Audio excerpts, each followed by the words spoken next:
Hello guys, आज मैं इस वीडियो में आपको जो हाई स्कूल का जो चैप्टर है मैथ का, वो linear equation in two variable यानी दो चर वाले रैखिक समीकरण, उसमें एक मेथड है जो कि है विलोपन विधि। विलोपन विधि की सहायता से हम लीनियर इक्वेशन को यानी जो रैखिक समीकरण होते हैं उनको किस प्रकार से सॉल्व करते हैं। आइए आज हम इस वीडियो में आपको बहुत आसान तरीके से कि लीनियर इक्वेशन जो होता है यानी जो रैखिक समीकरण होता है उसे विलोपन विधि की सहायता से किस प्रकार से हम लोग सॉल्व करते हैं। तो हम देखते हैं कि विलोपन विधि क्या होता है, यानी विलोपन विधि। तो विलोपन विधि में क्या हो गया, इसको अंग्रेजी में कहा जाता है लीनियर इक्वेशन, एलिमिनेशन। विलोपन विधि का मतलब है एलिमिनेशन मेथड।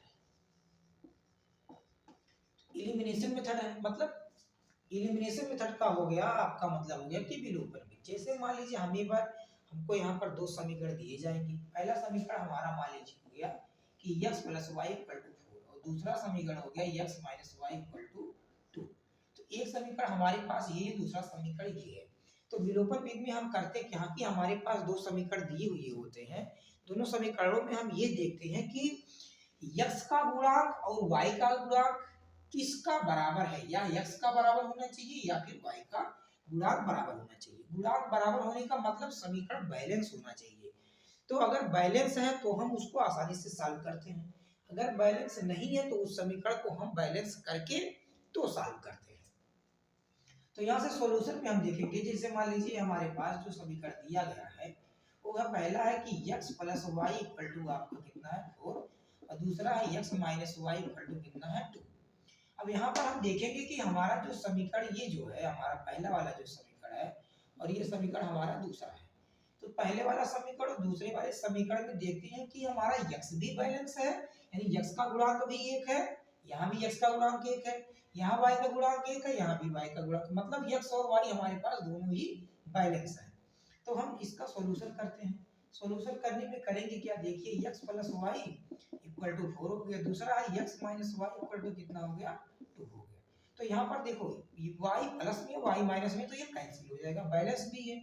तो ये आपका हो गया 4 और 2, इसको दोनों को जोड़ लेंगे 6x और x मिलके कितना हो गया 2x हो गया। तो 6 को हम 2 से डिवाइड करेंगे, 2 से जब डिवाइड करेंगे तो x इक्वल टू कितना हो गया, यहाँ 3 हो गया, यानी x का वैल्यू हमारे पास कितना आ गया 3 आ गया। इसी प्रकार से हम अब किसी समीकरण में चाहे फर्स्ट वाले से चाहे सेकंड वाले से हम जो है x का वैल्यू उसमें रख करके हम y का वैल्यू प्राप्त कर लेते हैं। मान लीजिए हम समीकरण 1 से निकालना चाहते हैं, तो समीकरण 1 से देखेंगे। समीकरण 1 हमारा है x plus y equal to कितना है 4। तो x का वैल्यू हमारे पास कितना है 3, x का वैल्यू हम यहाँ 3 रख लेते हैं और y इक्वल टू कितना हो गया 4 हो गया। तो y का वैल्यू जो हमें मिलेगा 4 माइनस 3, या 3 इधर प्लस उधर जाएगा तो 3 माइनस हो जाएगा, यानी y का वैल्यू 4 में से 3 गया तो कितना आया हमारे पास 1 आ जाएगा।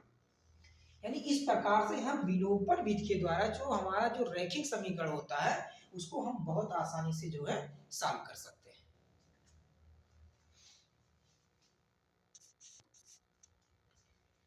इसी प्रकार से हम दूसरा एग्जाम्पल देखते हैं कि दूसरे एग्जाम्पल को हम किस प्रकार से सॉल्व कर सकते हैं इसमें कि जो आपका क्या हो कि बैलेंस ना हो। जैसे मान लीजिए हमने समीकरण लिया, हमारा लिया हमने समीकरण लिया कि 2x plus y equal to हमारे पास कितना 4, समीकरण 1 मान लिया हमने। दूसरा समीकरण हमारे पास है कि x minus y equal to कितना हमारे पास मान लीजिए 6 है, समीकरण नंबर 2 हो गया।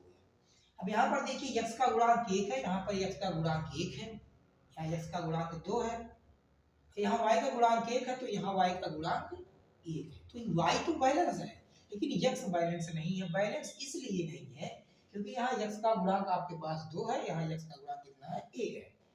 जब दोनों गुणांक बराबर रहेंगे तभी समीकरण बैलेंस माना जाएगा।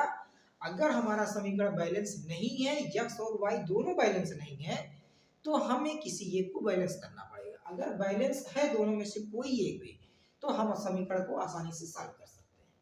सॉल्यूशन में देखेंगे हम, सॉल्यूशन हमारा हो जाएगा यहाँ पर देखो 2x plus y equal to हमारा हो गया 4 और दूसरा समीकरण हमारे पास है कि x minus y equal to कितना हो गया 6। दोनों को ऐड करेंगे क्योंकि y का साइन हमारे पास अपोजिट है, तो ये कट जाएगा, ये आ जाएगा 3x इक्वल टू कितना हो जाएगा आपका 10 हो जाएगा। तो x का वैल्यू हमारे पास यहाँ से आ गया 10/3, ये हमारा x का वैल्यू आ गया। अब x का वैल्यू हमारे पास 10/3 आ गया, तो हम समीकरण 1 या समीकरण 2 किसी से भी हम y का वैल्यू निकाल सकते हैं। मान लीजिए हम समीकरण 2 से निकालते हैं। समीकरण 2 हमारे पास ये है कि x minus y equal to कितना हो गया 6 हो गया।